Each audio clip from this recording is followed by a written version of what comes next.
rope bit. Just a rehearsal for hell, she figured. 30 faces stared. A jury pre-bought with Esther Whitman's lies.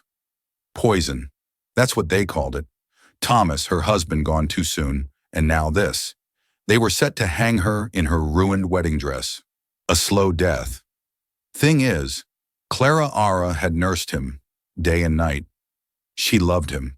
They didn't know about the secret stash of herbs she'd been slipping into his tea, a remedy whispered by a traveling woman, more powerful than any doctor's cure, a kindness meant to heal, now twisted into evidence against her. Let them believe their lie, but they don't know the potency of those herbs. Mercy is about to bloom in the desert, and Cedar Ridge ain't ready.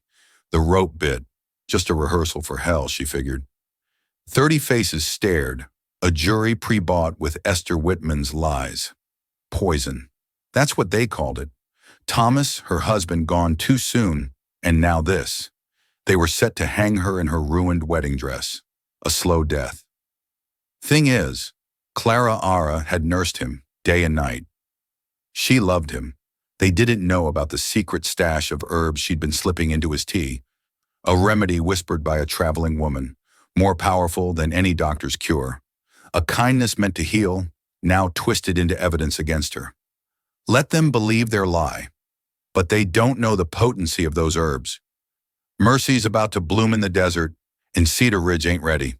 The prairie wind whipped at the frayed hem of her gown, a constant irritating reminder of her humiliation. Dust devils danced in the parched earth around the crude gallows erected behind the general store. 30 pairs of eyes, hard and unforgiving, stared at her. 30 executioners, convinced of her guilt. At the forefront stood Esther Whitman, Thomas's mother, a fortress of black fabric and simmering rage. Her voice, when it sliced through the morning air, was a weapon honed by years of bitterness. She killed him, my Thomas, poisoned him, slow and cruel. Clara Ara's throat tightened. Words, pleas, denials. They all seemed pointless, swallowed by the enormity of the accusation. The charade of a trial, held earlier in the saloon, had been a mockery. Esther had presented a vial, clutched like a holy relic, supposedly containing mercury found hidden amongst Clara Ara's meager belongings. No questions asked about how Esther had breached her hope chest, how she had known where to look. He took her in, Esther's voice rose, laced with theatrical grief, gave her his name, his home, and she repaid him with murder, a viper in our nest. Clara Ara closed her eyes, the sun a brutal caress on her face.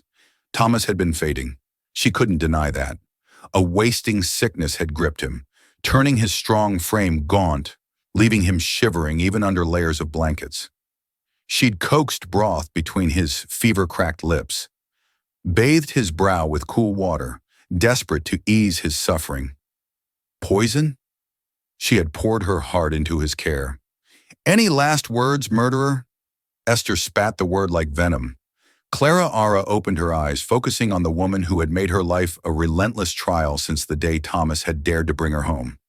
I didn't kill him, she whispered, the words barely audible against the wind. Esther's lips curled into a triumphant sneer. Of course you'd say that.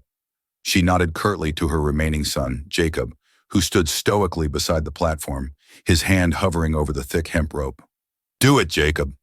The crowd hushed, a collective intake of breath. Clara Ara met Jacob's gaze. She saw the conflict etched on his face, the flicker of doubt warring with ingrained family loyalty. Jacob had always possessed a sliver of kindness, a hesitant empathy that the rest of the Whitman clan lacked. But blood ran thicker than water in Cedar Ridge. Suddenly, the ground trembled beneath the pounding hooves of an approaching horse. A lone rider, a figure silhouetted against the rising sun, thundered into town. The man reined in his steed with a jarring halt, dust swirling around his worn boots. He was tall and lean, weathered by sun and wind, with streaks of silver threading through his dark hair. His eyes, the color of a storm-swept sky, scanned the scene, taking in the gallows, the expectant crowd, Clara Ara bound and condemned. The stranger's arrival parted the crowd like the bow of a ship cutting through water. He moved with a quiet authority that commanded attention, his gaze unwavering. What's the hurry, folks? His voice, deep and resonant, carried easily across the square. Seems like you're fixing to hang somebody without proper procedure. Ain't none of your business, stranger, Esther snapped, her voice brittle with impatience. This woman murdered my son, and we're seeing justice done. The man's gaze lingered on Clara Ara, a silent assessment before returning to Esther. I'm Marshal Kane from Dodge City, and hanging's always my business when it's done without due process. He produced a silver badge, the glint of sunlight catching its surface. Mind telling me what evidence you've got? Esther scoffed, but a tremor of unease crept into her voice. She was the only one with him when he died. Found mercury in her things. What more do you need? A proper trial for starters, a jury that ain't related to the deceased, maybe a doctor's examination of the body. Kane's eyes narrowed. When did your son die, ma'am? 2 weeks ago, Esther answered a little too quickly. We buried him proper, without any examination. Mighty convenient, Kane murmured, stepping closer to the platform. Miss, what's your side of this? Clara found her voice, a fragile thread of sound in the charged atmosphere. Thomas was sick for months, Marshal. He wasted away. I begged him to see a doctor in Dodge, but his mother said it was too expensive. Lies, Esther shrieked. Let her speak. Kane's voice was steel. Go on, miss. I found him collapsed in the barn one morning.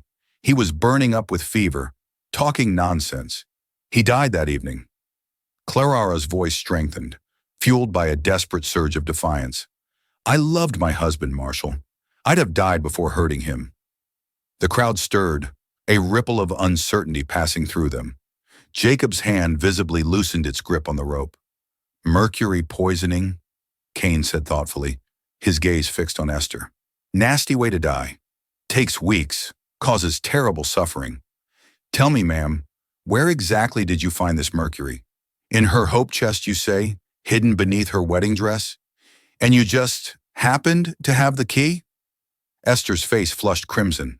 It wasn't locked. Kane circled the platform slowly, his boots a measured rhythm on the wooden planks. Strange. Most women keep their hope chests locked tight, especially from in-laws who don't much care for them. The crowd murmured, doubt clouding their judgment. Clara felt a fragile tendril of hope begin to unfurl within her, but Esther's eyes hardened, glinting with a dangerous light. You listen here, Marshal, Esther declared, her voice rising to a shrill pitch. This is our town, our justice. You got no right coming in here and interfering. I've got every right, Kane retorted, his hand hovering casually near his gun belt. And I'm exercising it. This woman's coming with me to Dodge City for a proper trial. The hell she is, Jacob finally spoke, his voice thick with suppressed rage. She killed my brother. We all know it. Do you, boy? Or do you just know what your mother told you to know? Kane's words hung in the air, a challenge laid bare. Clara watched Jacob's face, the turmoil within him a visible struggle between ingrained loyalty and burgeoning doubt. Before Jacob could respond, another voice cut through the tense silence. Marshal Kane. A new figure emerged from the crowd. Sheriff Briggs, the law in Cedar Ridge, such as it was. Clara's heart sank. Briggs had been Thomas's friend since childhood, practically a member of the Whitman family. Briggs, Kane acknowledged with a curt nod. Didn't expect to see you allowing lynch law in your territory. Ain't lynch law when it's justice, Briggs retorted, stepping forward, his hand resting on the butt of his revolver. This woman's guilty as sin, and everybody knows it. Take your badge and ride on, Marshal. This ain't your jurisdiction. Federal crime, Sheriff. Murder across territorial lines makes it my jurisdiction. Kane's voice remained level, but Clara could sense the coiled tension in his muscles. Woman's coming with me, over my dead body. The crowd pressed closer, sensing blood. Clara could see the mathematics of violence playing out. Kane was outnumbered 20-1, maybe more. Even with his badge and reputation, he couldn't fight a whole town. That can be arranged, Kane said quietly. But before we start shooting, maybe folks should ask themselves why Esther Whitman's so eager to see this woman dead. It might be worth wondering what she's afraid Clara might say in a real courtroom. Esther's face went white.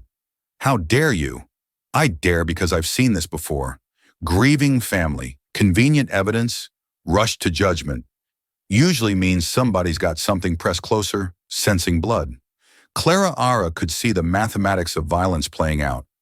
Kane was outnumbered 20-1, maybe more. Even with his badge and reputation, he couldn't fight a whole town. That can be arranged, Kane said quietly.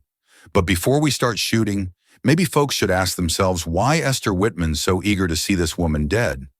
It might be worth wondering what she's afraid Clara Ara might say in a real courtroom. Esther's face went white. How dare you? I dare because I've seen this before. Grieving family, convenient evidence, rush to judgment, usually means somebody's got something to hide.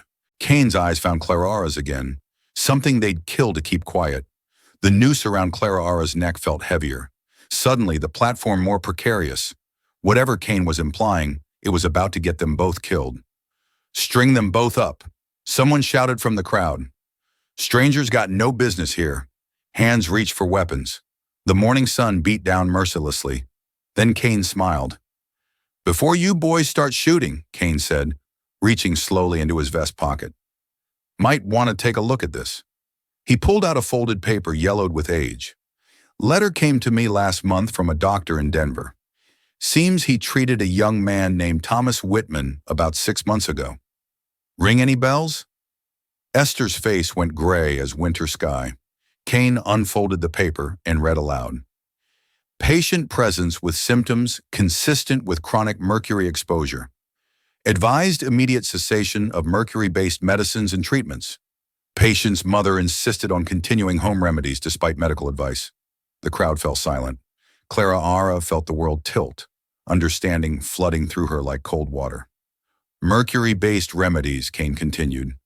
PP with folks who don't trust doctors, especially popular with mothers-in-law who think they know better than their sons' wives. That's not, Esther's voice cracked. Doctor also noted that the patient was being treated at home by a loving wife who begged to bring him to Denver for proper care. But the family refused to pay for treatment. Kane folded the letter carefully. Thomas died because someone kept feeding him poison, thinking it was medicine. Question is, who had the mercury first? Clara Ara's knees nearly buckled. All those times she'd watched Esther brew Thomas his strengthening tonics. All those arguments about getting proper medical care. She'd thought it was about money, about Esther's stubborn pride. She'd never imagined. Ma. Jacob's voice was small, broken. Ma, tell me you didn't. Esther looked around at the crowd, at her surviving son, at the noose she'd insisted on placing around Clara Ara's neck. For a moment, her mask slipped, and Clara Ara saw not a vengeful mother, but a broken woman drowning in guilt and shame. I was trying to help him. Esther whispered the medicine. It was supposed to make him strong. My mother used it. Her mother before that. I didn't know. I never meant. The confession hit the crowd like a physical blow. Someone cursed softly. Others just stared. But it was easier to blame the outsider, Kane said gently. Easier than admitting you killed your own son with ignorance and pride.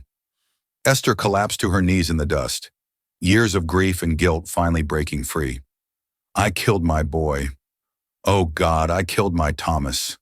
Clara Ara felt tears streaming down her face. Not for herself, but for the broken woman below. For Thomas. For all the senseless pain that could have been avoided. With a little trust, a little love. Jacob stepped forward and untied the noose with shaking hands. The platform emptied slowly, the crowd dispersing like morning mist. Some folks looked ashamed, others angry at being cheated of their spectacle. Sheriff Briggs stood frozen, his hand still on his gun, trying to process how quickly his certainty had crumbled. Kane helped Clara Ara down from the platform, his hands steady and warm. You all right, ma'am? I think so. Her voice was from the rope's pressure. How did you know about the letter? About what really happened? Got curious when I heard about a hanging without a trial. Did some checking in Denver. Found the doctor who treated your husband. Rest was just paying attention to who was pushing hardest for your death. He looked over at Esther, who sat in the dirt surrounded by the wreckage of her family. Guilty folks are always the loudest accusers. Clara Ara watched Jacob kneel beside his mother, his face a map of grief and confusion. The Whitman family was destroyed. But maybe it could heal. Maybe truth was the first step toward that healing. What happens now, she asked. Now you're free to go wherever you want. Oh, you've got no ties to this place anymore. Kane's voice was kind but practical. Might be best to start fresh somewhere new. Clara Ara nodded, looking around at the town that had nearly killed her. There was nothing left for her here. No home, no family, no future. But for the first time in months, she felt something like hope stirring in her chest. Marshal Kane, she said as he prepared to mount his horse, thank you for believing in truth when nobody else would. He touched his hat brim. Sometimes that's all it takes, ma'am. One person willing to ask the right questions. As he rode away, Clara gathered her few possessions and began walking west toward the setting sun, and whatever waited beyond the horizon. Oh, behind her, Esther Whitman wept for the son she'd killed with misguided love, and the daughter-in-law she'd nearly murdered with misdirected hate. Years later, Clara would remember that morning not as the day she almost died, but as the day she learned that truth, however painful, was always worth fighting for. She'd build a new life in California, marry again, have children who would never know how close they'd come to never existing. But she'd never forget the stranger who stepped forward when the world turned against her. Or the lesson that sometimes salvation comes not from the people who should love you, but from those brave enough to simply do what's right. Oh, the desert wind carried away the dust of Cedar Ridge, and with it the ghost of the woman she used to be. Our Wild West journey isn't set ending, it's just beginning. Click on the screen or check the pinned comment to join my new channel, Saddle Up for the next adventure.